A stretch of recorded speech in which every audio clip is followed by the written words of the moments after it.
મઘા નક્ષત્રના વરસાદનું મહત્વ. મિત્રો, આપ સૌને મઘા નક્ષત્રના પડતા વરસાદનું મહત્વ જણાવવા જઈ રહ્યા છીએ.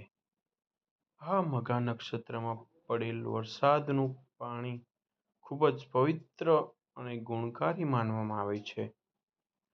સૂર્ય એક નક્ષત્રમાં આશરે 14 દિવસ સુધી ભ્રમણ કરે છે અને ત્યારબાદ બીજા નક્ષત્રમાં પ્રવેશ કરે છે. જ્યારે સૂર્ય મઘા નક્ષત્રમાં પ્રવેશ કરતો હોય તે દરમિયાન વરસાદ પડે ત્યારે આ વરસાદના પાણીને વિશેષ મહત્વ આપવામાં આવે છે. મઘા નક્ષત્રના વરસાદનું પાણી સંગ્રહ કરીને રાખવું જોઈએ. લોકમાન્યતા મુજબ આ પાણી લાંબા સમય સુધી શુદ્ધ રહે છે અને તેનો ઉપયોગ પીવાના પાણી માટે પણ કરવામાં આવે છે. મઘા નક્ષત્રમાં પડેલું વરસાદનું પાણી ખૂબ જ શુદ્ધ માનવામાં આવે છે. તેમાં શરીર માટે જરૂરી ખનિજ તત્વો પણ મળી શકે છે. ચોમાસા દરમિયાન પડતા વરસાદમાં મઘા નક્ષત્રનો વરસાદ વિશેષ ગણવામાં આવે છે.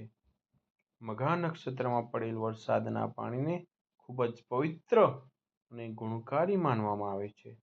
જૂની કહેવત મુજબ મઘા વરસે તો મેઘા વરસે અને મઘા નક્ષત્રમાં પડેલ વરસાદનું પાણી માતાના પોતાના બાળક પ્રત્યેનો નિર્મળ પ્રેમ જેવું શુદ્ધ અને પવિત્ર માનવામાં આવે છે.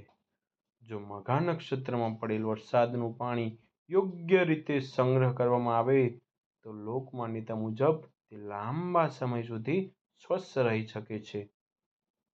આ પાણીનો ઉપયોગ પરંપરાગત રીતે વિવિધ રીતે કરવામાં આવે છે. કેટલાક લોકો તેને પેટ સંબંધિત તકલીફો, કબજિયાત વગેરેમાં ઉપયોગ કરે છે.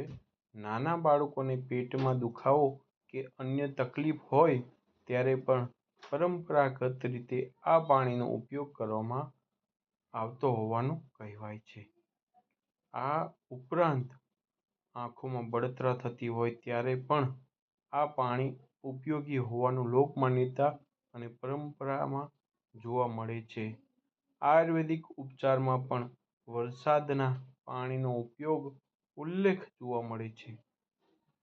જો કોઈ આયુર્વેદિક દવા બનાવવામાં મઘા નક્ષત્રના વરસાદના પાણીનો ઉપયોગ કરવામાં આવે તો તે દવાની ગુણવત્તા અને અસરકારકતામાં વધે છે એવી પરંપરાગત માન્યતા છે.